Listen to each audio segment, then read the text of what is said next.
Di antara sekian banyak nama yang tercatat dalam sejarah para nabi, ada satu nama yang kisahnya terasa paling dekat dengan pengalaman manusia biasa. Bukan karena ia paling gagah, bukan karena ia paling bijak, dan bukan pula karena hidupnya paling bersih dari pergumulan. Namanya dikenang justru karena satu hal yang tidak biasa dari seorang nabi. Ia melarikan diri.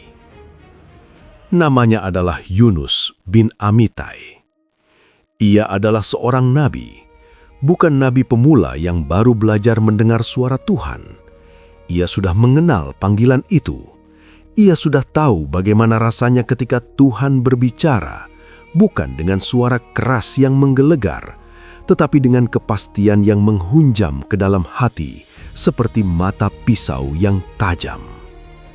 Ketika Tuhan berbicara kepada Yunus, tidak ada ruang untuk salah dengar, tidak ada kemungkinan salah tafsir. Dan itulah yang membuat pelarian Yunus begitu berbeda. Ia tidak lari karena tidak tahu. Ia lari karena tahu. Sebelum kita mengikuti langkah kaki Yunus menuju pelabuhan, kita perlu berhenti sejenak dan memandang ke arah yang sama dengan arah yang Tuhan tunjuk kepada Yunus. Kita perlu melihat Niniwe. Niniwe adalah kota besar, bukan sekedar besar dalam ukuran fisik, meski memang secara fisik ia adalah salah satu kota terbesar di dunia kuno pada masanya. Ia adalah ibu kota Asyur, sebuah kekaisaran yang namanya menimbulkan rasa takut di mana-mana. Tembok-temboknya menjulang tinggi, jalanan-jalanannya ramai oleh pedagang, prajurit, dan pelayan kerajaan.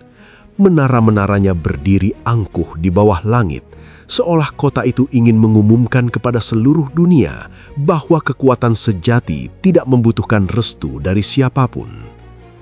Namun, di balik kemegahan itu, ada sesuatu yang busuk di inti kota tersebut. Marah dan kekejaman menjadi nama lain bagi kota itu. Ketakutan disebarkan bukan sekedar sebagai efek samping dari peperangan, tetapi sebagai tujuan dirinya sendiri. Niniwe dikenal oleh bangsa-bangsa sekitarnya bukan hanya karena kekayaannya, tetapi karena kekejamannya. Pasukan Asyur tidak hanya menaklukkan musuh, mereka melakukannya dengan cara yang membuat orang-orang di kota-kota lain tidak bisa tidur nyenyak ketika mendengar nama itu disebut.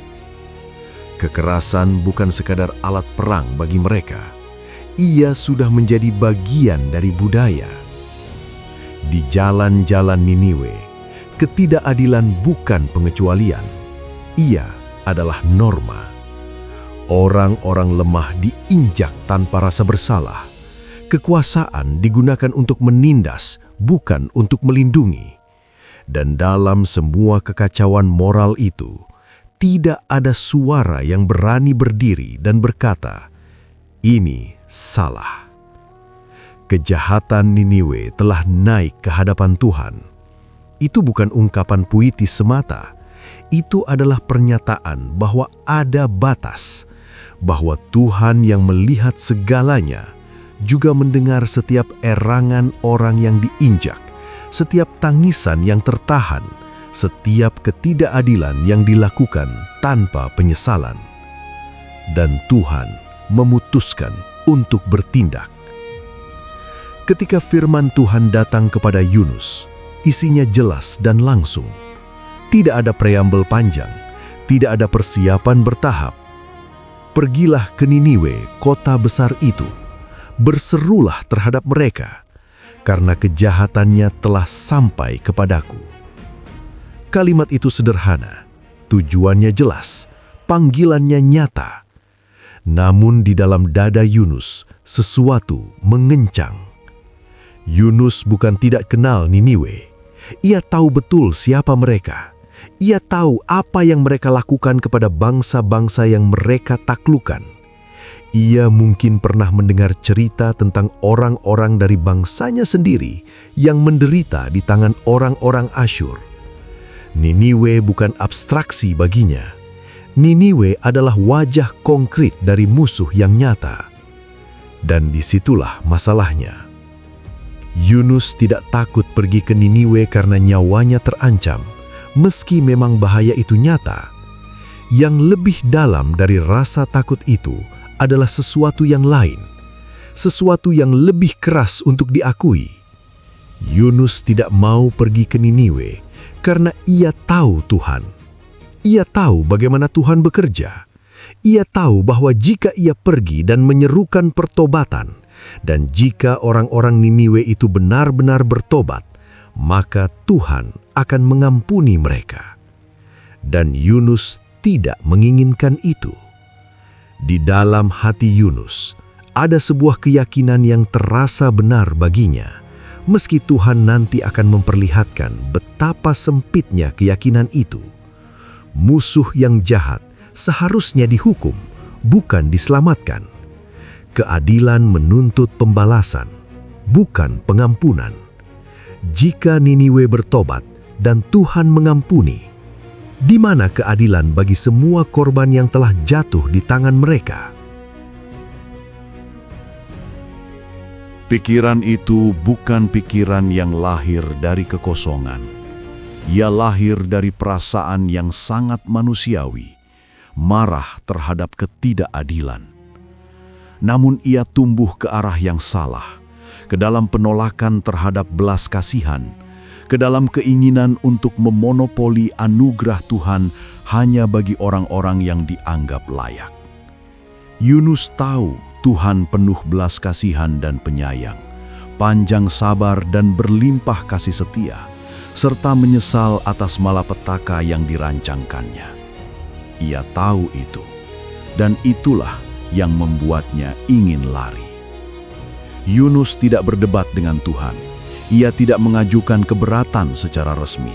Ia tidak berlutut dan berkata, "Tuhan, izinkan aku menyampaikan pendapatku." Ia hanya berbalik, diam-diam, dengan langkah yang mantap namun hati yang bergolak. Ia turun ke Yafo. Yafo adalah kota pelabuhan. Di sana kapal-kapal berlabuh dari berbagai penjuru. Para pedagang membawa rempah-rempah, kain dan perbekalan. Para pelaut datang dan pergi dengan cerita dari negeri-negeri yang jauh. Angin laut membawa aroma garam dan kemungkinan. Kemungkinan untuk pergi, untuk menghilang, untuk memulai dari tempat yang berbeda. Yunus mencari kapal. Ia mendapati sebuah kapal yang hendak berlayar ke Tarsis. Tarsis, sebuah nama yang pada masa itu terasa seperti ujung dunia. Sebuah kota di seberang lautan, di arah yang berlawanan sepenuhnya dengan Niniwe. Jika Niniwe ada di timur laut, Tarsis ada di barat jauh. Jika Tuhan berkata pergi ke sana, Yunus memilih pergi ke sini. Ia membayar ongkos kapal. Bukan ongkos yang kecil, Tarsis bukan perjalanan singkat, tetapi Yunus membayarnya. Ia menyerahkan uangnya, naik ke atas kapal, dan turun ke dalam ruang paling bawah. Di sanalah ia berbaring dan tidur. Ada sesuatu yang luar biasa dan sekaligus menyedihkan dari gambar ini. Seorang nabi yang melarikan diri dari panggilan Tuhan berbaring tertidur di lambung kapal yang bergerak menjauh dari kehendaknya. Bukan tertidur karena damai, tetapi tertidur karena kelelahan menanggung pergumulan yang tidak mau ia hadapi. Orang yang lari seringkali tidur, bukan karena tidak ada masalah, tetapi karena tidur adalah satu-satunya cara untuk tidak memikirkan masalah itu sejenak. Kapal itu berlayar. Angin mengembangkan layar. Air laut membelah di depan lunas kapal.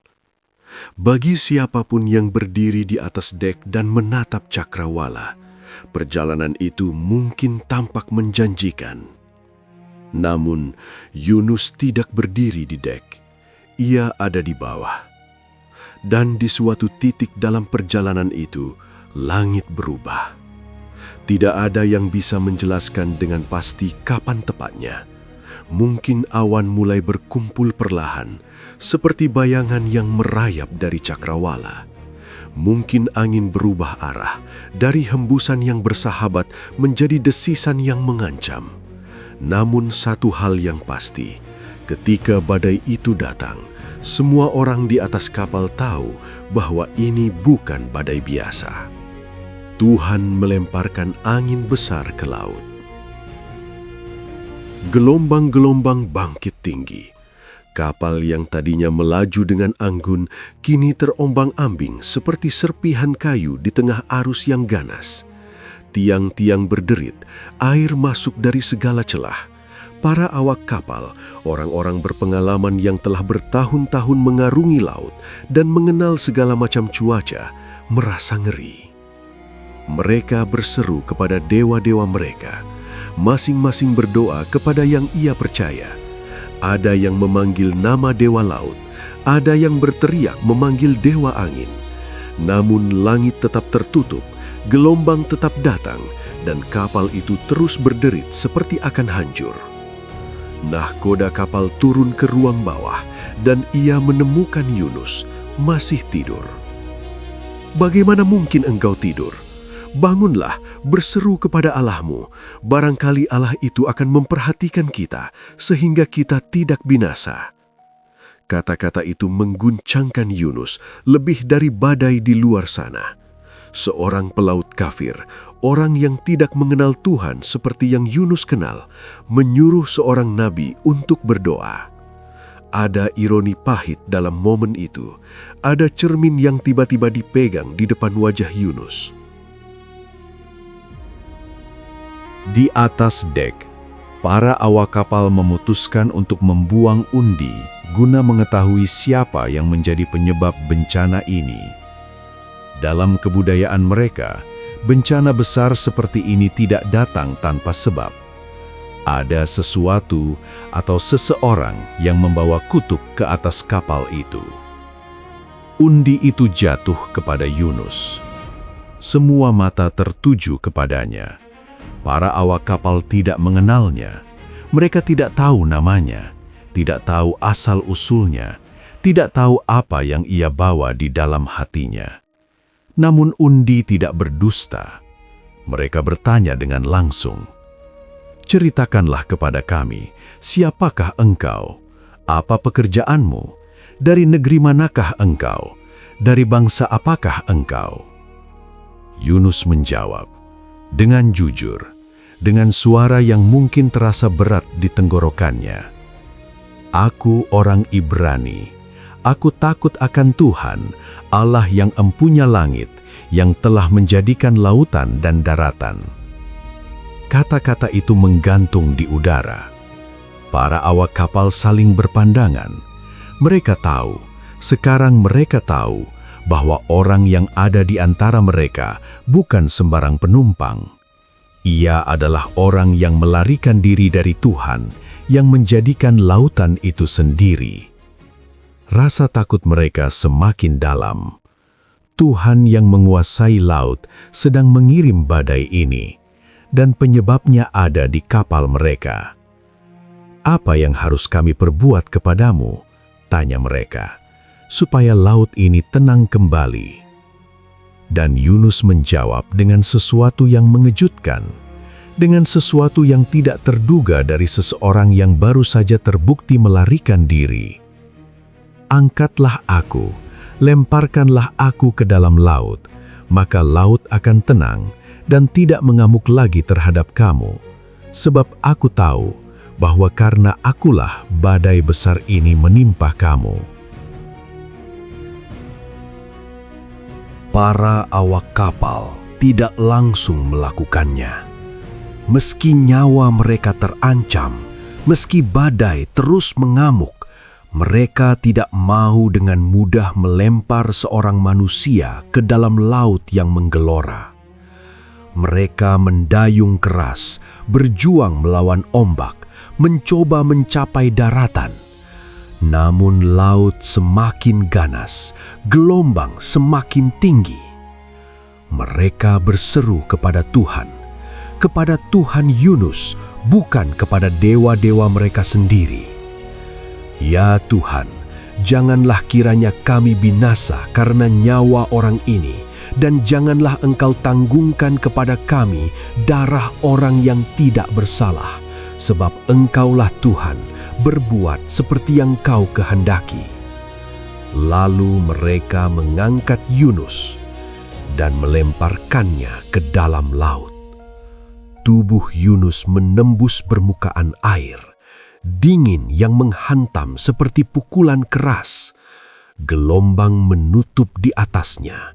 Suara badai yang tadi menggelegar tiba-tiba senyap di bawah permukaan, digantikan oleh keheningan yang asing dan menakutkan. Dan di atas kapal itu, badai berhenti. Laut yang tadi menggelora menjadi diam. Para awak kapal berdiri terpaku, memandang lautan yang mendadak tenang. Mereka takut akan Tuhan dengan ketakutan yang besar. Mereka mempersembahkan korban kepadanya dan mengikrarkan nazar-nazar mereka. Di atas kapal itu, orang-orang yang tidak mengenal Tuhan justru bertobat, sementara seorang nabi tenggelam di bawah gelombang yang gelap. Ada sebuah kebenaran yang menyakitkan dalam adegan ini. Yunus memilih pelarian, namun pelarian itu tidak pernah hanya mengorbankan dirinya sendiri. Para pelaut yang tidak tahu apa-apa hampir binasa karena seorang nabi memilih untuk tidak taat. Ketidaktaatan tidak pernah terjadi dalam vakum. Ia selalu membawa akibat yang menjangkau lebih jauh dari yang kita bayangkan. Namun ada juga sesuatu yang lain dalam kisah ini. Yunus yang meminta dilempar ke laut, itu bukan tindakan seorang pengecut. Itu adalah momen pertama dalam kisah ini di mana Yunus berhenti mementingkan dirinya sendiri, setidaknya untuk saat itu. Ia memilih untuk menanggung akibat dari pilihannya sendiri agar orang-orang di sekitarnya tidak ikut binasa. Tetapi Tuhan belum selesai dengan Yunus. Bahkan di dalam air yang gelap itu, bahkan di tengah akibat dari pelariannya, Tuhan tidak melepaskan Yunus. Tidak ada pelarian yang cukup jauh. Tidak ada kedalaman yang cukup dalam. Tidak ada jarak yang bisa memutus tangan Tuhan yang sedang meraih. Yunus melarikan diri dari panggilan Tuhan. Namun Tuhan menyiapkan sesuatu di dalam kegelapan itu untuk menjemputnya pulang.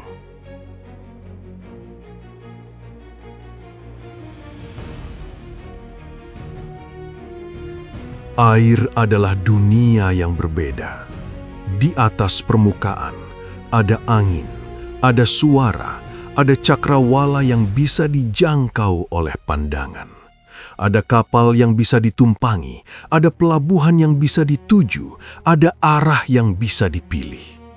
Di atas permukaan, manusia masih bisa merasa bahwa ia memegang kendali atas hidupnya, bahwa dengan keputusan yang tepat, dengan langkah yang cukup cepat, ia bisa pergi kemanapun yang ia mau. Namun, ketika tubuh Yunus menembus permukaan laut, semua ilusi itu hancur seketika. Di bawah air, tidak ada arah, tidak ada atas atau bawah yang bisa dipercaya. Gelombang yang tadi menggelora di permukaan kini terasa seperti kekuatan tak terlihat yang mendorong dan menarik tanpa pola.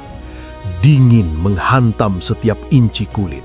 Tekanan air menekan dada. Suara badai yang tadi memekakkan telinga kini digantikan oleh keheningan yang aneh, berat, pekat, dan asing. Yunus tenggelam. Bukan tenggelam dalam arti ia tidak bisa berenang, tetapi tenggelam dalam arti yang lebih dalam dari sekedar fisik. Ia tenggelam ke dalam akibat dari pilihannya sendiri.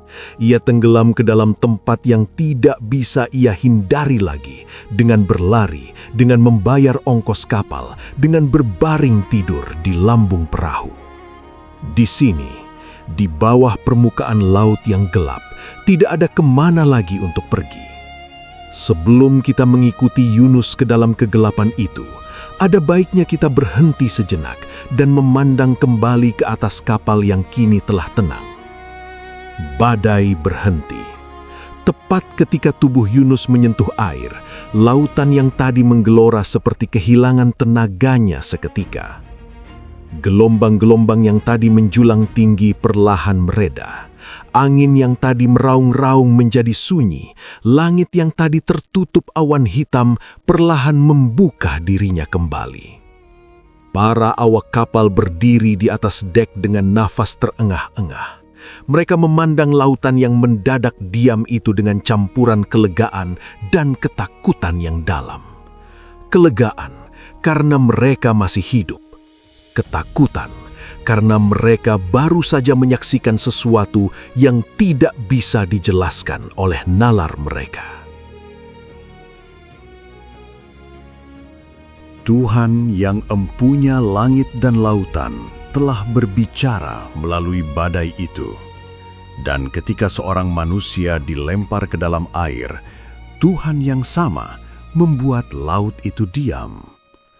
Orang-orang di kapal itu, orang-orang dari berbagai bangsa, berbagai kepercayaan, berbagai latar belakang, berlutut.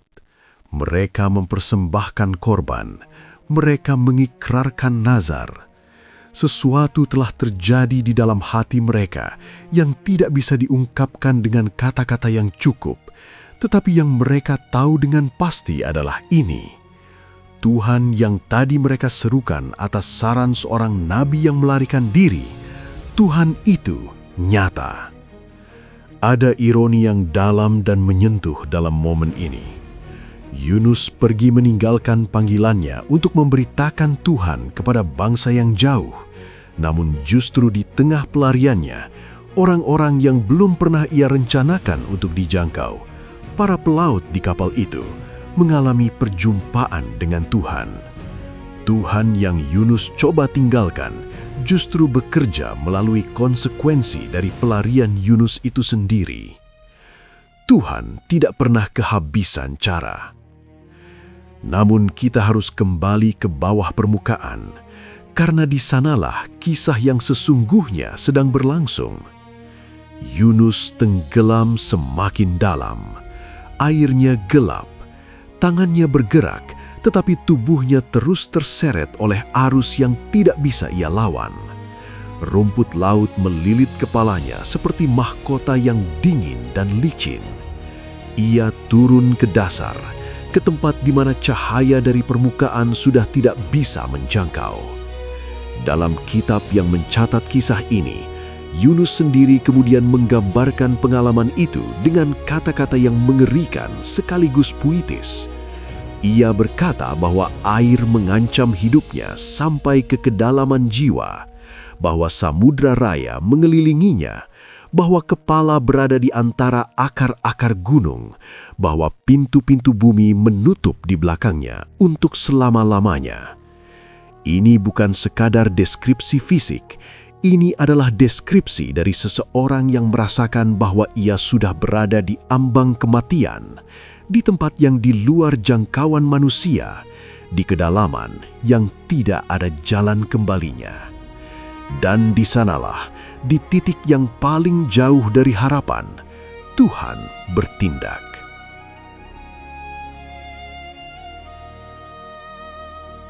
Tuhan telah menyiapkan seekor ikan besar. Kalimat itu sederhana dalam penulisannya, namun beratnya luar biasa jika kita berhenti dan memikirkannya. Di tengah semua kekacauan yang terjadi, badai, kapal yang hampir karam, seorang nabi yang dilempar ke laut, Tuhan sudah menyiapkan sesuatu. Bukan secara reaktif, bukan sebagai respons yang tergesa-gesa, melainkan dengan kesengajaan yang tenang dan penuh kedaulatan. Tuhan menyiapkan ikan itu. Ikan besar itu datang dari kedalaman. Ia bergerak melalui air yang gelap dengan gerakan yang lambat dan pasti. Dan ketika ia mencapai Yunus yang tenggelam itu, ia menelannya.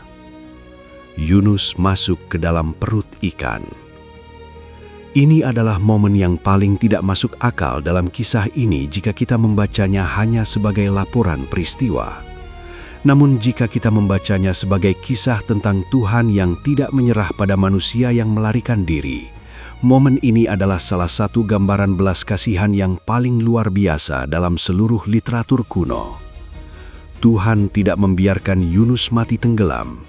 Tuhan tidak membiarkan pelarian itu berakhir di dasar laut. Tuhan menyediakan tempat berlindung, tidak nyaman, tidak indah, tidak seperti yang siapapun inginkan, tetapi tempat yang menyelamatkan nyawa. Ikan itu bukan hukuman, ikan itu adalah anugerah. Namun sebelum kita melangkah masuk ke dalam perut ikan itu bersama Yunus, kita perlu kembali ke momen di atas kapal, karena ada sesuatu yang terjadi di sana yang seringkali terlewatkan dalam pembacaan yang terburu-buru.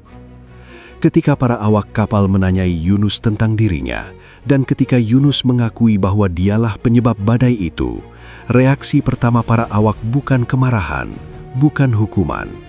Reaksi pertama mereka adalah pertanyaan yang sesungguhnya sangat manusiawi. Apa yang harus kami perbuat kepadamu? Mereka tidak langsung melemparnya. Mereka bertanya, mereka mencari tahu. Dan ketika Yunus menjawab dengan meminta dilempar ke laut, para awak kapal itu tidak langsung melakukannya. Mereka mendayung keras, mencoba mencapai daratan, mencoba menemukan solusi lain.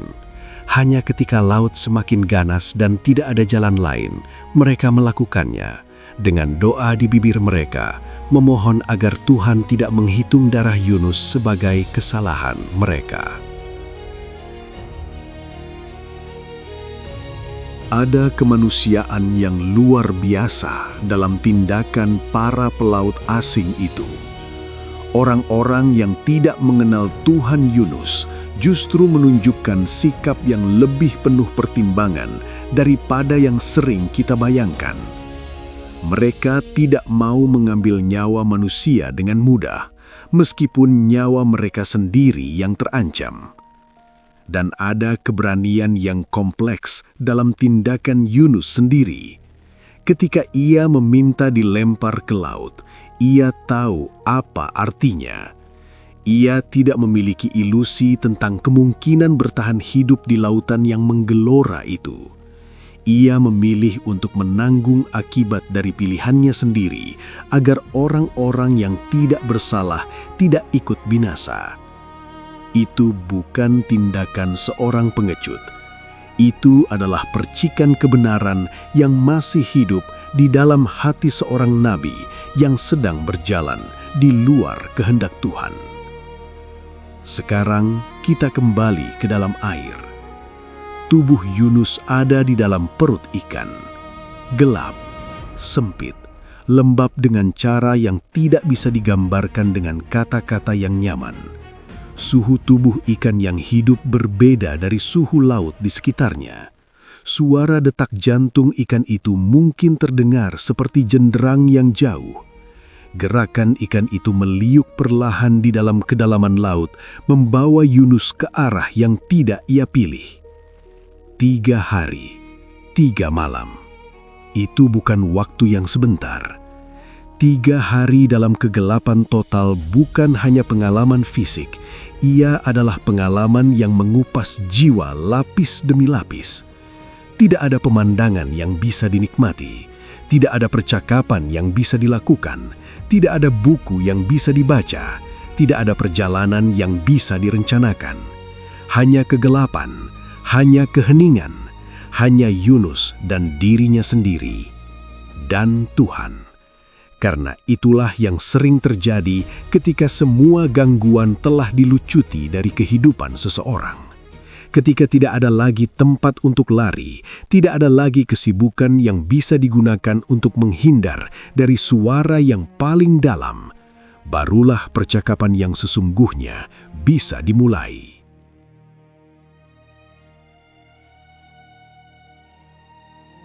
Namun sebelum doa itu dipanjatkan, sebelum pertaubatan itu datang, ada sesuatu yang harus kita akui tentang kondisi Yunus di dalam perut ikan itu. Ia tidak langsung bertobat.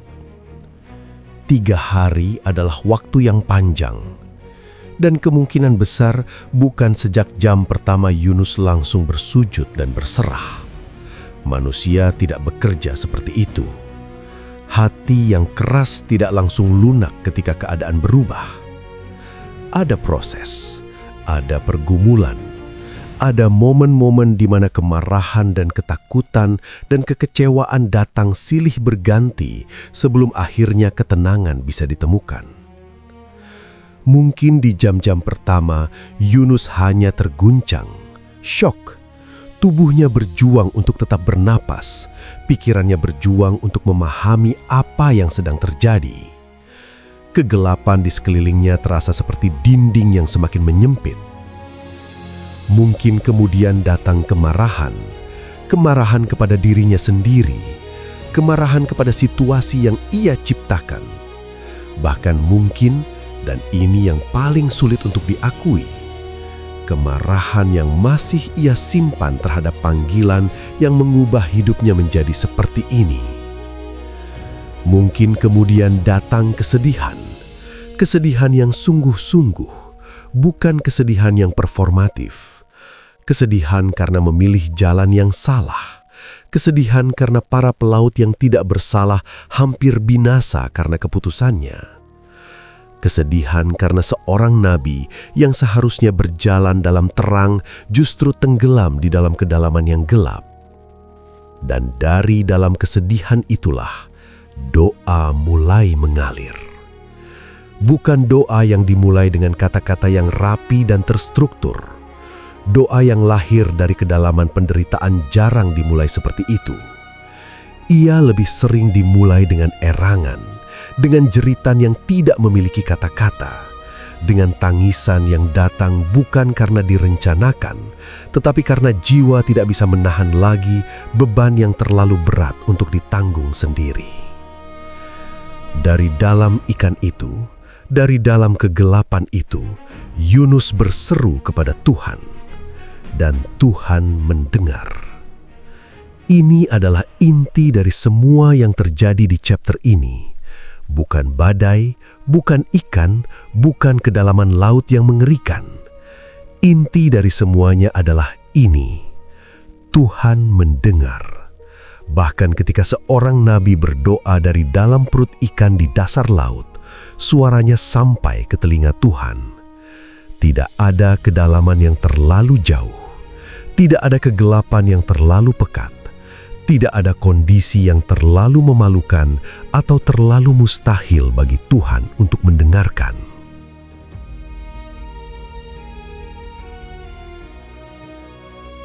Tuhan yang Yunus coba lari darinya adalah Tuhan yang sama, yang mendengarnya berdoa di tempat yang paling tidak mungkin.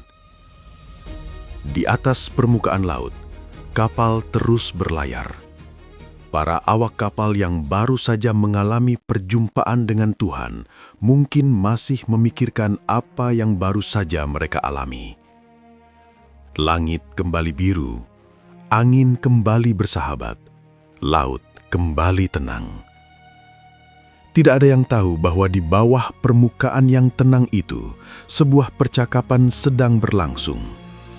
Percakapan antara seorang nabi yang hancur dan Tuhan yang tidak pernah melepaskan. Tidak ada yang tahu bahwa di dalam kegelapan yang paling dalam, sebuah hati sedang dikerjakan ulang. Tidak ada yang tahu bahwa pelarian yang dimulai di Yafo, yang dihentikan oleh badai di tengah laut, kini sedang menemukan titik baliknya di tempat yang tidak pernah ada dalam rencana siapapun. Di dalam perut seekor ikan besar, di kedalaman samudra, dalam keheningan yang hanya bisa diisi oleh kejujuran yang paling telanjang. Tuhan melemparkan badai untuk menghentikan pelarian. Tuhan menyiapkan ikan untuk menyelamatkan nyawa. Dan Tuhan membiarkan kegelapan itu berlangsung cukup lama, 3 hari 3 malam, bukan untuk menyiksa, tetapi untuk memberikan ruang yang cukup bagi sebuah hati yang keras untuk akhirnya melunak. Karena Tuhan tidak hanya ingin menghentikan Yunus dari pelariannya, Tuhan ingin membawa Yunus kembali, bukan hanya secara fisik ke arah Niniwe, tetapi secara batiniah ke tempat di mana seorang nabi seharusnya berdiri, di dalam kehendak Tuhan, bukan di luarnya. Dan sementara ikan besar itu bergerak perlahan di bawah permukaan laut yang kini tenang, membawa seorang nabi yang sedang dalam proses ditempa ulang, di suatu tempat di kedalaman yang tidak bisa dijangkau oleh mata manusia, doa itu terus mengalir. Perlahan, jujur, hancur, dan di surga, Tuhan mendengarkan setiap katanya.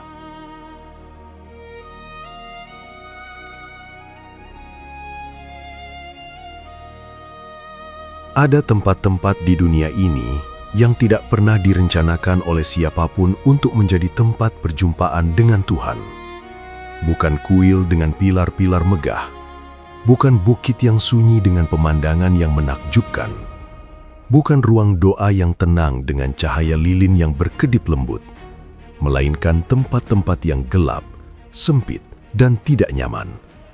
Tempat-tempat yang tidak akan dipilih oleh siapapun jika ada pilihan lain.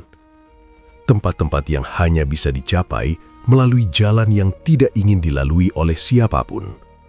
Yunus ada di salah satu tempat seperti itu. Di dalam perut seekor ikan besar, di kedalaman laut yang gelap, 3 hari 3 malam berlalu dengan cara yang tidak bisa digambarkan dengan kenyamanan kata-kata. Tidak ada cahaya yang masuk. Tidak ada suara dari dunia luar yang bisa didengar. Tidak ada penanda waktu selain kesadaran yang datang dan pergi, antara terjaga dan pingsan, antara berdoa dan terdiam. Namun justru disinilah, di tempat yang paling tidak mungkin, sesuatu yang paling penting dalam seluruh kisah Yunus sedang terjadi. Kita perlu memahami terlebih dahulu apa yang dimaksud dengan 3 hari 3 malam itu. Bukan hanya sebagai durasi, tetapi sebagai pengalaman. Dalam tradisi kuno, angka 3 seringkali membawa makna kelengkapan. 3 hari adalah waktu yang cukup lama untuk melewati tahapan-tahapan yang tidak bisa dilewati dengan terburu-buru. Cukup lama untuk syok mereda. Cukup lama untuk kemarahan menemukan batasnya. Cukup lama untuk kesombongan yang selama ini berdiri tegak perlahan-lahan kehilangan fondasinya. Hari pertama mungkin dipenuhi oleh rasa tidak percaya. Yunus baru saja dilempar ke laut oleh orang-orang yang hampir ia binasakan karena pilihannya. Ia tenggelam, dan kemudian sesuatu yang tidak bisa ia bayangkan sebelumnya. Ia ditelan oleh ikan besar dan ternyata masih hidup. Tubuhnya mungkin masih dalam kondisi syok. Pikirannya mungkin masih berputar mencoba memahami apa yang baru saja terjadi. Di hari pertama, mungkin belum ada doa yang terstruktur. Mungkin hanya ada keterjekutan yang membisu. Hari kedua mungkin adalah hari yang paling berat. Hari di mana kenyataan mulai meresap sepenuhnya. Di mana Yunus mulai menyadari bahwa ia tidak bisa keluar dari sini dengan usahanya sendiri. Di mana tidak ada rencana yang bisa disusun, tidak ada jalan keluar yang bisa dikalkulasi. Kegelapan di sekelilingnya bukan hanya gelap fisik. Ia menjadi cermin yang memaksa Yunus melihat dirinya sendiri dengan jelas, tanpa filter, tanpa pembelaan. Dan hari ketiga, mungkin itulah hari di mana sesuatu di dalam Yunus akhirnya patah. Bukan patah dalam arti hancur tanpa harapan, melainkan patah dalam arti melepaskan. Melepaskan kendali yang selama ini ia coba pertahankan. melepaskan keyakinan bahwa ia tahu lebih baik dari Tuhan tentang siapa yang layak menerima belas kasihan dan siapa yang tidak. Namun ada sesuatu yang lebih dalam yang perlu kita perhatikan dari perut ikan itu. Yunus bukan sedang dihukum di sana. Ini adalah sebuah kebenaran yang mudah terlewatkan jika kita membaca kisah ini dengan terburu-buru. Kita mungkin secara otomatis melihat perut ikan sebagai penjara, sebagai tempat di mana Tuhan mengurung seorang nabi yang tidak taat sebagai bentuk hukuman atas ketidaktaatannya. Namun bukan itu yang terjadi. Ketika Yunus dilempar ke laut, ia tenggelam ke kedalaman. Air mengancam hidupnya, rumput laut melilit kepalanya. Ia turun ke dasar gunung-gunung. Ia sudah berada di ambang maut, bukan dalam pengertian metaforis, tetapi dalam pengertian yang sesungguhnya. Tanpa intervensi, Yunus akan mati di dasar laut. Ikan itu bukan penjara, ikan itu adalah penyelamat. Tuhan yang Yunus coba lari darinya adalah Tuhan yang sama yang menyiapkan ikan itu untuk menelan Yunus, bukan untuk membinasakan, tetapi untuk menyelamatkan. Bahkan di tengah konsekuensi dari pemberontakannya, Tuhan masih memelihara nyawa Yunus, masih menjaganya, masih memiliki rencana untuknya. Belas kasihan Tuhan kepada Yunus tidak beda jauh dari belas kasihan yang Yunus tidak mau Tuhan berikan kepada orang-orang Niniwe. Dan ada ironi yang dalam dan menyembuhkan dalam kenyataan itu. Di dalam kegelapan itu, Yunus mulai berdoa. Doanya tidak dimulai dengan pengakuan dosa yang rapi dan tertata. Ia dimulai dari tempat yang lebih mendasar, dari kesadaran tentang keadaannya yang sesungguhnya. Yunus menggambarkan dirinya sebagai seseorang yang sudah turun ke dunia orang mati. Ia merasa sudah jauh melampaui batas di mana pertolongan manusia bisa menjangkau. Dalam kesusahanku, aku berseru kepada Tuhan dan Ia menjawab aku. Dari tengah-tengah dunia orang mati aku berteriak dan Kau dengarkan suaraku. Perhatikan urutan dalam kalimat itu.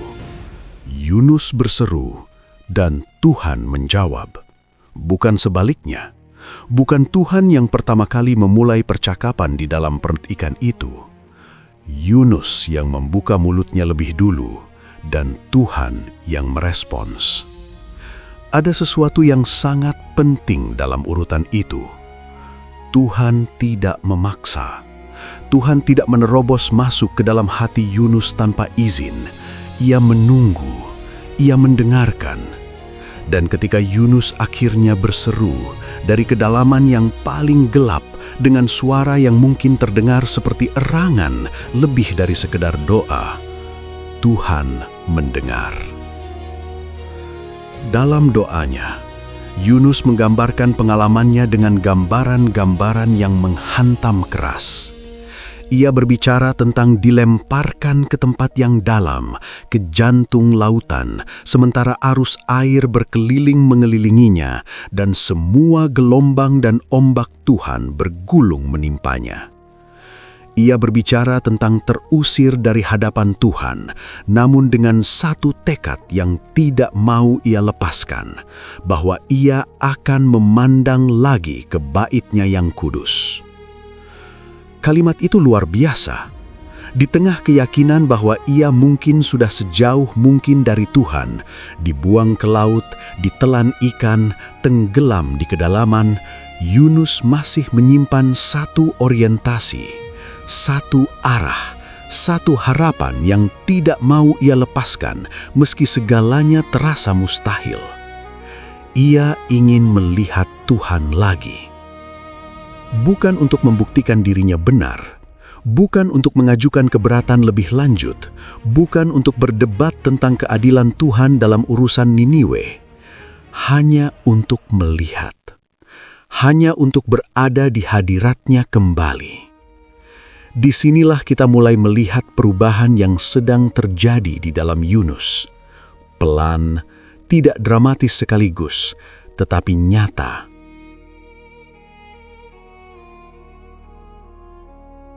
Yunus melanjutkan doanya.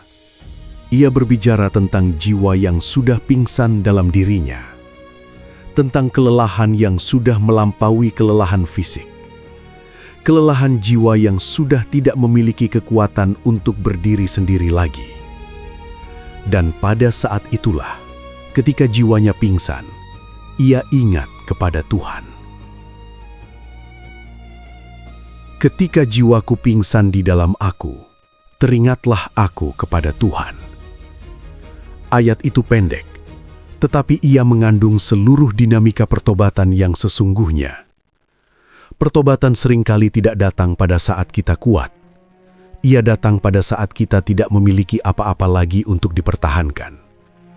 Pada saat jiwa kita sudah terlalu lelah untuk terus berjuang mempertahankan posisi kita sendiri. Yunus tidak kembali kepada Tuhan karena ia tiba-tiba menjadi lebih bijaksana.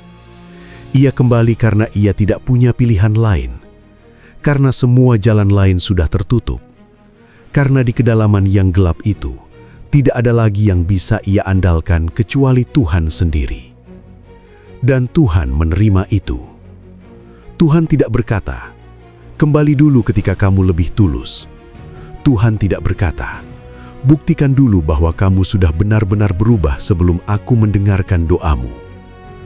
Tuhan mendengar doa Yunus dari dalam perut ikan, dari dalam kegelapan yang pekat, dari dalam kondisi yang tidak ada seorang pun yang akan menyebutnya kondisi yang layak untuk berdoa. Tuhan mendengar. Ada satu bagian dalam doa Yunus yang sering luput dari perhatian, tetapi yang menyimpan kedalaman yang luar biasa. Yunus berkata tentang mereka yang berpegang pada berhala-berhala yang sia-sia, bahwa mereka meninggalkan Dia yang mengasihi mereka dengan setia. Kata-kata itu bukan hanya tentang orang lain. Dalam konteks doa yang dilantunkan dari dalam perut ikan, kata-kata itu adalah pengakuan diri sendiri.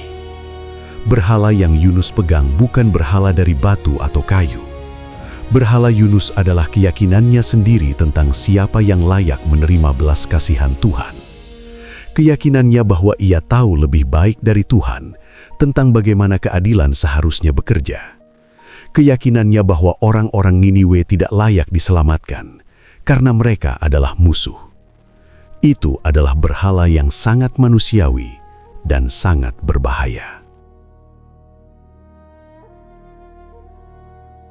Karena berhala yang paling sulit untuk dilepaskan bukan berhala yang kita sembah dengan sadar, melainkan berhala yang kita yakini sebagai kebenaran.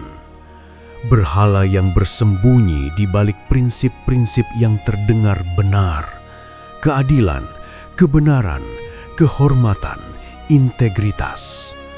Berhala yang membuat kita merasa bahwa pelarian kita dari kehendak Tuhan sebenarnya adalah bentuk kesetiaan kepada sesuatu yang lebih tinggi.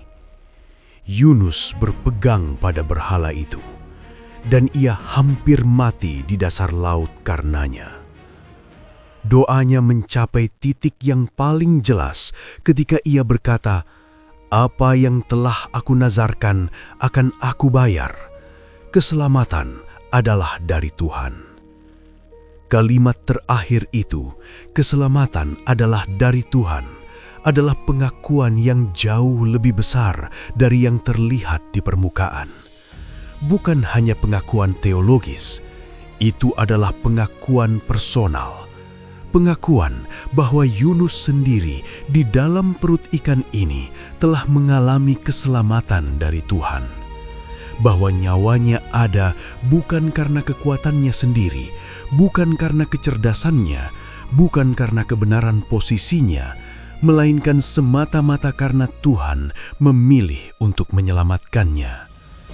Dan jika Tuhan menyelamatkan Yunus yang melarikan diri, yang tidak taat, yang memilih Tarsis atas Niniwe, maka siapakah Yunus untuk berkata bahwa Tuhan tidak boleh menyelamatkan Niniwe?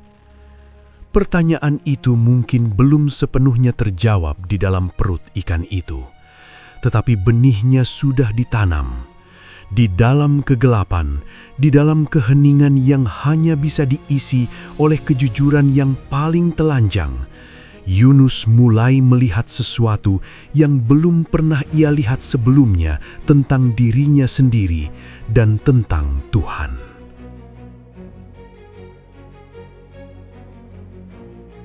Tuhan berbicara kepada ikan itu, bukan kepada Yunus, kepada ikan. Dan ikan itu memuntahkan Yunus ke darat.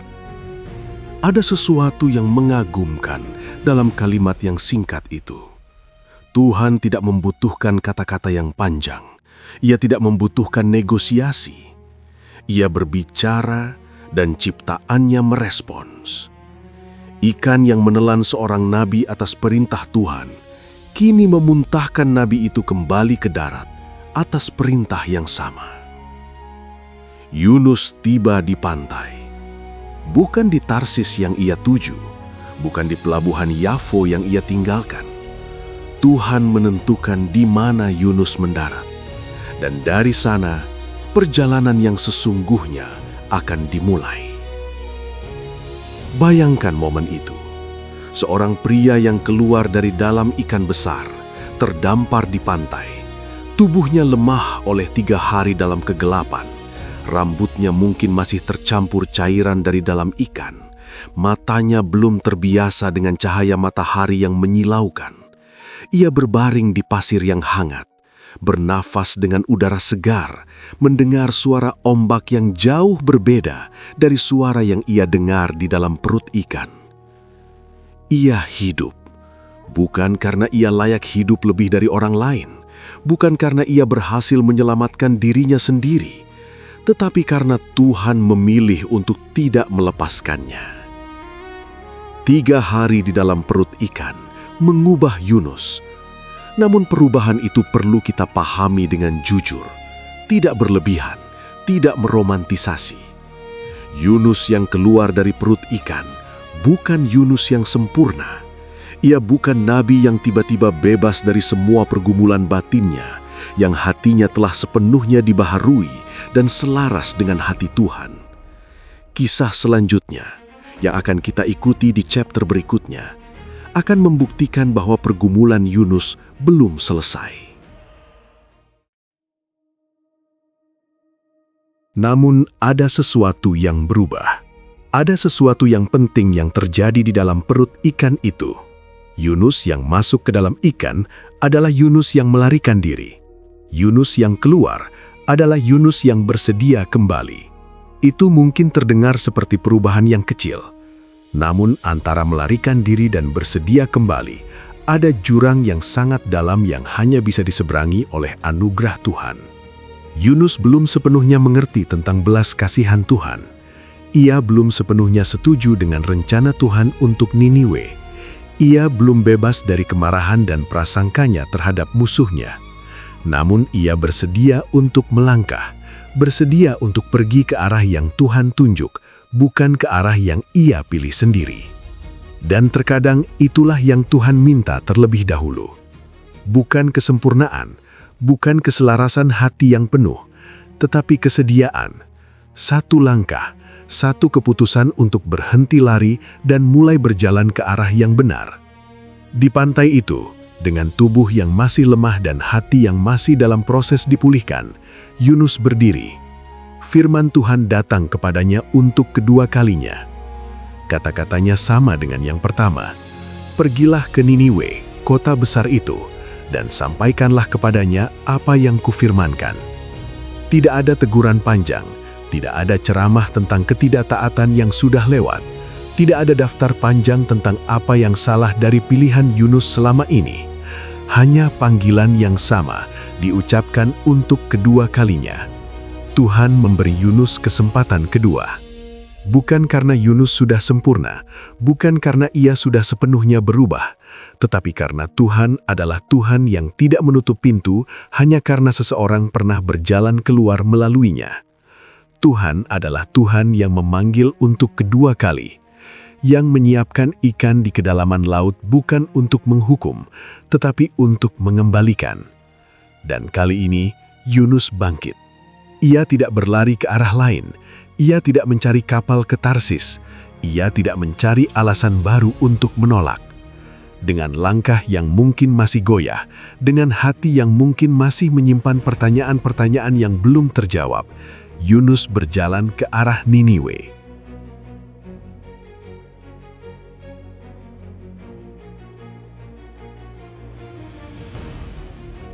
Ada jenis ketaatan yang terlihat sempurna dari luar, tetapi menyimpan sesuatu yang belum selesai di dalamnya. Bukan ketaatan yang palsu, bukan kemunafikan yang disengaja, melainkan ketaatan yang nyata, yang benar-benar dilakukan, yang benar-benar menghasilkan sesuatu, namun yang di dalamnya masih ada ruang kosong yang belum diisi oleh keselarasan hati. Ketaatan yang berkata "ya" dengan kaki, sementara hati masih menyimpan pertanyaan yang belum dijawab.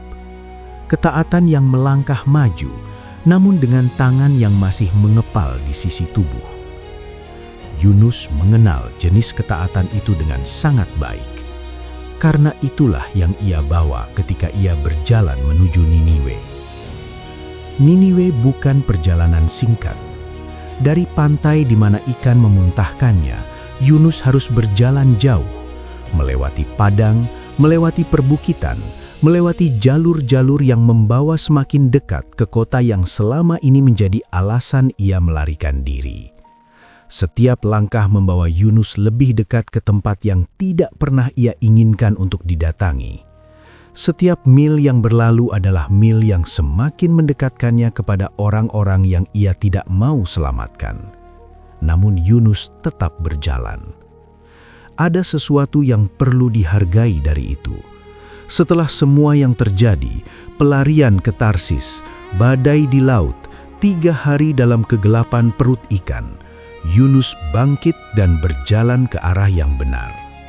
Itu bukan tindakan yang kecil. Tindakan yang paling sulit kadang bukan tindakan yang dramatis, melainkan tindakan yang sederhana namun berlawanan dengan semua yang ingin dilakukan hati kita. Yunus berjalan menuju Niniwe, dan itu sudah merupakan sebuah kemenangan. Kemenangan yang belum sempurna, tetapi nyata. Ketika Niniwe akhirnya muncul di cakrawala, ia pasti tampak mengintimidasi. Niniwe bukan kota biasa. Kitab suci mencatatnya sebagai kota yang perjalanan melintas isinya memakan waktu 3 hari. Itu adalah gambaran tentang sebuah kota yang sangat besar, dengan tembok-temboknya yang tinggi, dengan jalanan-jalanannya yang ramai, dengan populasinya yang berjumlah lebih dari 120.000 orang. Kota itu berdenyut dengan kehidupan yang keras dan penuh. Yunus masuki kota itu. Ia berjalan masuk ke dalamnya. Seorang nabi dari bangsa asing membawa pesan yang tidak diminta oleh siapapun di sana. Masuk ke kota yang tidak mengenalnya dan tidak membutuhkannya. Ia berjalan sehari perjalanan ke dalam kota itu, dan kemudian ia berseru. Pesannya singkat. Tidak ada preamble panjang, tidak ada pengantar yang meyakinkan, tidak ada strategi komunikasi yang direncanakan dengan matang. Hanya 8 kata dalam bahasa aslinya yang kurang lebih berbunyi seperti ini.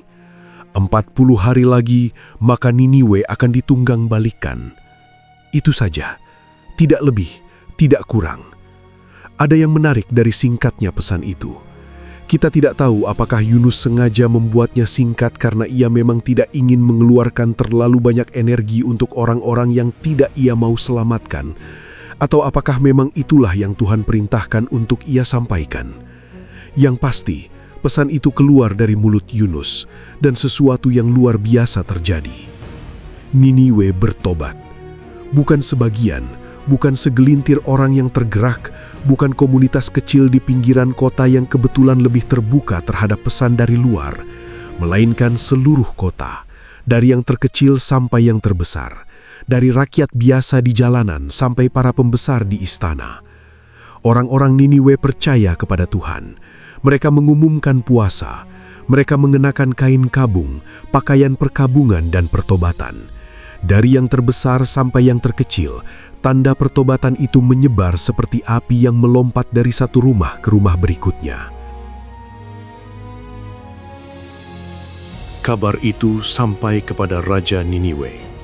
Raja itu berdiri dari tahtanya. Ia melepaskan jubah kebesarannya, jubah yang melambangkan kekuasaan, kehormatan, dan otoritas yang tidak tertandingi di seluruh wilayah itu. Ia menggantinya dengan kain kabung. Ia turun dari tahtanya dan duduk di abu. Kemudian ia mengeluarkan dekrit kerajaan, sebuah perintah yang tidak pernah ada sebelumnya dalam sejarah kota itu. Manusia dan hewan, semua tidak boleh makan dan minum. Semua harus mengenakan kain kabung. Semua harus berseru dengan sungguh-sungguh kepada Tuhan. Dan semua harus berbalik dari tingkah laku mereka yang jahat dan dari kekerasan yang ada di tangan mereka. Siapa tahu, kata sang raja dalam dekrit itu, mungkin Tuhan akan berbalik dan menyesal, serta berpaling dari murkanya yang bernyala-nyala itu, sehingga kita tidak binasa. Dua kata itu, siapa tahu, adalah salah satu ungkapan iman yang paling jujur dalam seluruh kisah ini. Raja Niniwe tidak memiliki janji. Ia tidak memiliki kepastian. Ia tidak tahu apakah Tuhan yang dibicarakan oleh nabi asing itu akan mendengarkan pertobatan mereka. Namun ia memilih untuk bertobat, bukan karena ia yakin akan hasilnya, tetapi karena bertobat adalah satu-satunya pilihan yang masuk akal ketika penghakiman sudah di ambang pintu. Iman yang paling murni seringkali mulai bukan dari keyakinan penuh, tetapi dari keputusan untuk berlutut meski tidak ada jaminan. Hanya harapan bahwa Tuhan yang cukup peduli untuk mengutus seorang nabi mungkin juga cukup peduli untuk mendengar. Tuhan melihat perbuatan mereka itu, bahwa mereka berbalik dari tingkah laku mereka yang jahat, dan Tuhan menyesal atas malapetaka yang telah dirancangkannya terhadap mereka. Ia tidak jadi melaksanakannya. Niniwe selamat. Ini adalah momen yang seharusnya menjadi puncak sukacita dalam kisah ini. Sebuah kota besar yang penuh kejahatan telah mendengar pesan Tuhan. Seorang raja yang perkasa telah merendahkan dirinya di hadapan umum. 120.000 orang telah berbalik dari jalan mereka. Dan Tuhan yang bisa saja menghancurkan mereka semua dengan satu keputusan, memilih untuk mengampuni. Ini adalah belas kasihan dalam skala yang menggetarkan. Namun Yunus tidak ikut bergembira. Yunus sangat kesal. Ia marah besar. Kata-kata itu tidak muncul sebagai interpretasi, itulah yang tercatat. Yunus sangat kesal dan ia marah besar. Bukan sedikit kecewa, bukan sedikit bingung. Ia marah. Marah dengan intensitas yang tidak disembunyikan, tidak diperhalus, tidak disamarkan dengan bahasa yang lebih sopan. Dan kemudian Yunus berdoa. Tetapi doanya kali ini sangat berbeda dari doa yang ia panjatkan di dalam perut ikan. Doa di perut ikan adalah doa orang yang hancur, yang berseru dari kedalaman ketidakberdayaan. Doa di luar Niniwe adalah doa orang yang marah, yang berdiri di hadapan Tuhan dan berkata dengan lantang bahwa ia tidak setuju. Ya Tuhan, bukankah ini yang kukatakan ketika aku masih di negeriku? Itulah sebabnya aku dahulu melarikan diri ke Tarshish, sebab aku tahu bahwa Engkaulah Allah yang pengasih dan penyayang, yang panjang sabar dan berlimpah kasih setia, serta yang menyesal atas malapetaka yang hendak Kau datangkan. Kalimat itu mengguncangkan karena kejujurannya yang telanjang. Yunus tidak sedang menyembunyikan alasan pelariannya. Ia tidak sedang mengaku bahwa ia melarikan diri karena takut atau karena tidak tahu. Ia mengakui dengan tegas bahwa ia melarikan diri justru karena ia tahu Tuhan akan berbuat seperti ini. Ia tahu Tuhan akan mengampuni Niniwe, dan ia tidak mau menjadi bagian dari pengampunan itu. Kemudian Yunus mengucapkan kalimat yang paling mengejutkan dalam seluruh kisah ini. Oleh sebab itu, ya Tuhan, cabutlah kiranya nyawaku, sebab lebih baik aku mati daripada hidup. Seorang nabi yang baru saja dipakai Tuhan untuk menghasilkan salah satu kebangunan rohani yang terbesar yang pernah tercatat dalam sejarah kuno. Nabi itu berdiri di luar kota yang baru saja diselamatkan dan meminta untuk mati. Bukan karena ia kelelahan, bukan karena ia sakit, bukan karena hidupnya terancam, melainkan karena ia melihat musuhnya diselamatkan dan itu terasa tidak tertahankan. Tuhan menjawab Yunus dengan sebuah pertanyaan. Bukan ceramah, bukan teguran panjang, hanya satu pertanyaan pendek yang menggantung di udara, seperti cermin yang dipegang tepat di depan wajah. Apakah tepat marahmu itu? 4 kata, namun beratnya tidak bisa diukur. Tuhan tidak langsung memberi jawaban. Ia tidak langsung menjelaskan keputusannya. Ia tidak langsung membenarkan dirinya di hadapan kemarahan Yunus. Ia hanya mengajukan pertanyaan yang memaksa Yunus untuk memeriksa dirinya sendiri. Apakah marahmu itu tepat? Yunus tidak menjawab, setidaknya tidak dengan kata-kata. Ia berjalan keluar dari kota, pergi ke sebelah timur Niniwe, dan duduk di sana. Ia membuat sebuah pondok dan duduk di bawah naungannya, menunggu untuk melihat apa yang akan terjadi pada kota itu. Mungkin masih ada harapan di dalam dirinya, harapan yang gelap, harapan yang tidak indah, bahwa Tuhan akan berubah pikiran dan menghancurkan Niniwe bagaimanapun juga. Yunus duduk dan menunggu. Tuhan menyiapkan sebatang pohon jarak. Frasa itu mungkin terdengar sederhana, namun di dalamnya tersimpun pola yang sudah kita kenal sejak awal kisah ini.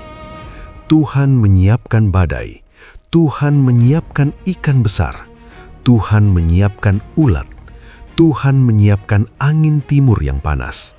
Dari awal hingga akhir kisah ini, Tuhan yang berdaulat adalah Tuhan yang menyiapkan, yang menggunakan ciptaannya, besar maupun kecil, dramatis maupun sederhana, untuk mengerjakan tujuannya. Pohon jarak itu tumbuh dalam semalam di atas Yunus. Ia tumbuh dengan cepat, memberikan naungan yang lebar di atas seorang nabi yang duduk di bawah terik matahari padang. Dan Yunus sangat bersukacita atas pohon itu, bersukacita dengan kegembiraan yang besar.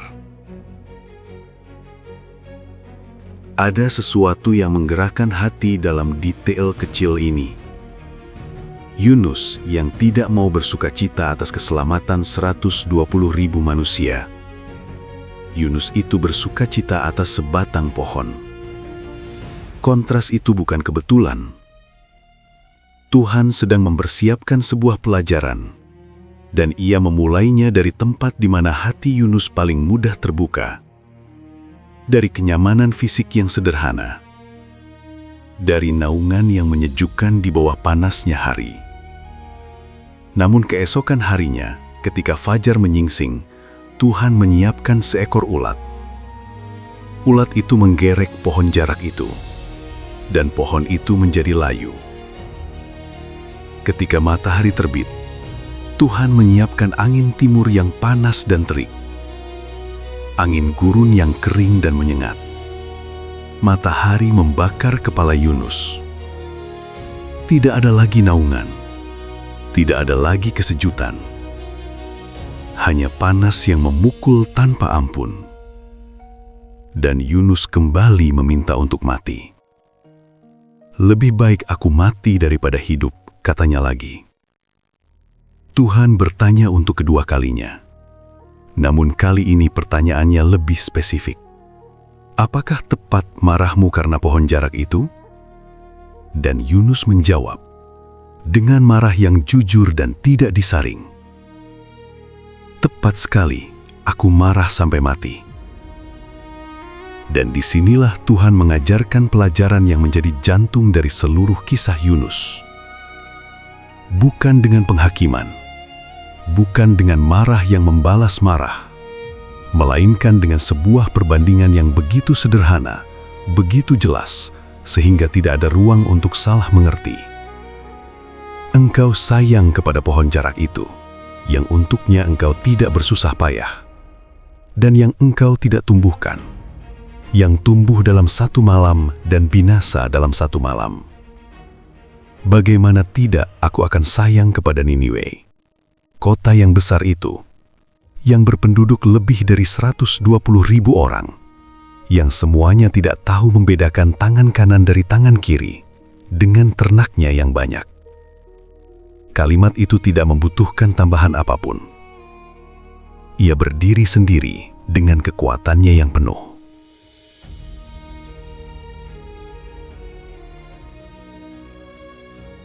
Yunus menyayangi pohon yang ia tidak tanam, yang ia tidak rawat, yang ia tidak sirami, yang tumbuh bukan karena usahanya, bukan karena jasanya, bukan karena ia layak mendapatkan naungannya. Pohon itu ada semata-mata karena Tuhan menyediakannya. Dan ketika pohon itu layu dalam semalam, Yunus marah sampai mati. Namun ketika Tuhan menyayangi 120.000 manusia, manusia yang ia ciptakan, yang ia bentuk, yang ia beri nafas kehidupan, Yunus keberatan. Perbedaan di antara keduanya bukan hanya tentang skala, ini tentang kepemilikan.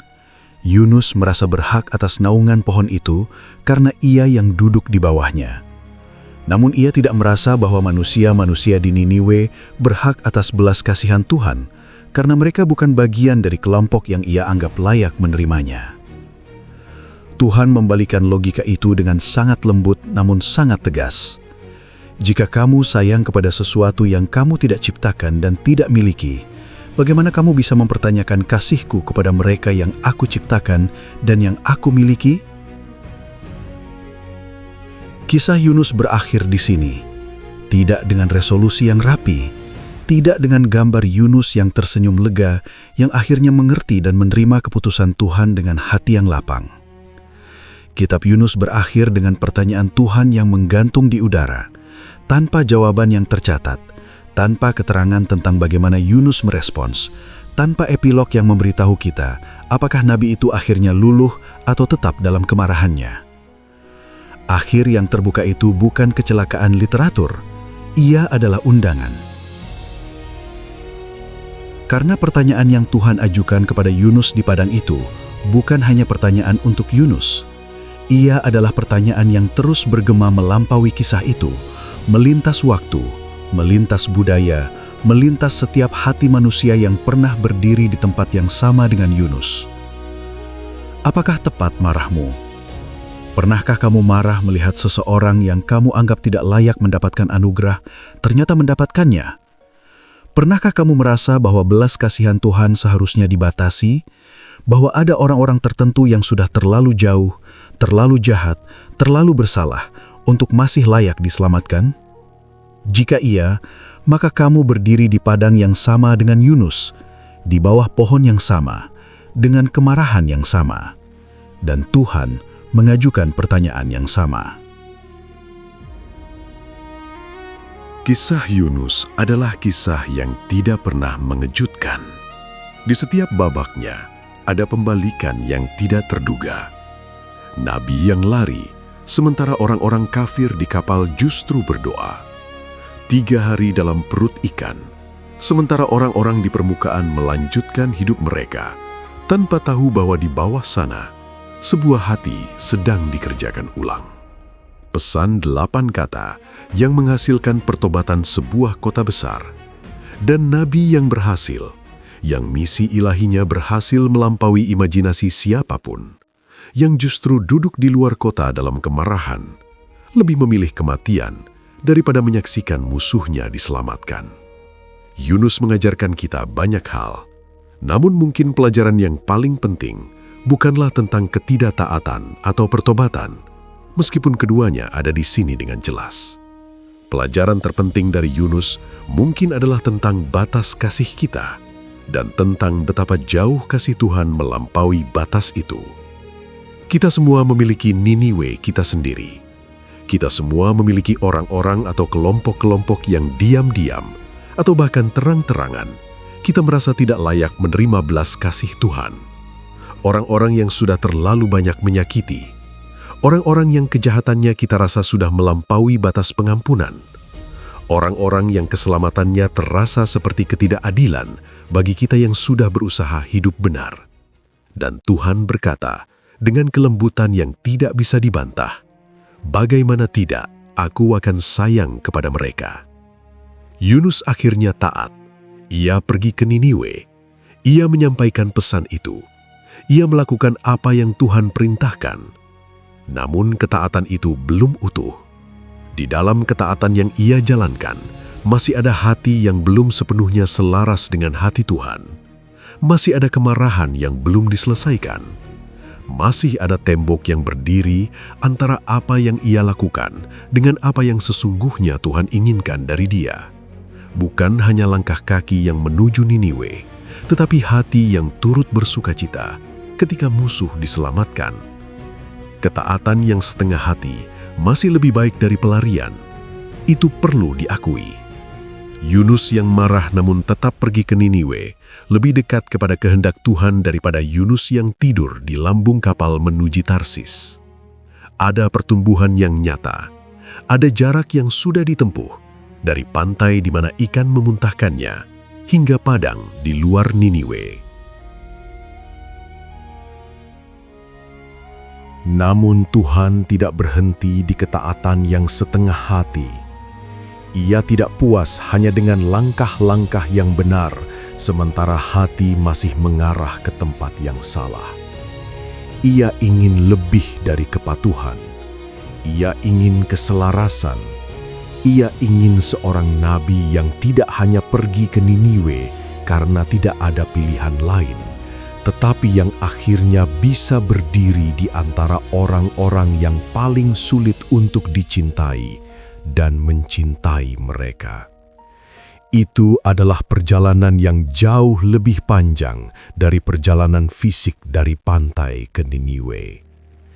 Dan disitulah kisah Yunus meninggalkan kita, di persimpangan antara ketaatan yang sudah dilakukan dan kasih yang masih harus dipelajari, antara langkah yang sudah diambil dan hati yang masih dalam proses diperluas. Yunus tidak dikenang sebagai nabi yang gagal.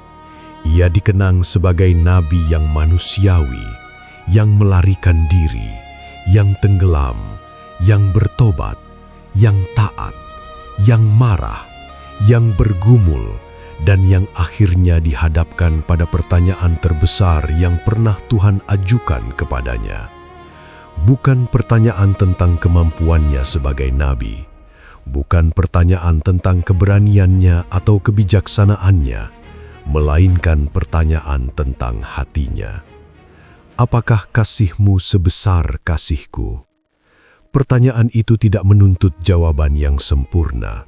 Ia menuntut kejujuran, ia menuntut kerendahan hati untuk mengakui bahwa kasih kita memiliki batas dan bahwa Tuhan sedang mengundang kita untuk membiarkan batas itu diperluas sedikit demi sedikit melalui setiap Niniwe yang ia tempatkan di depan kita.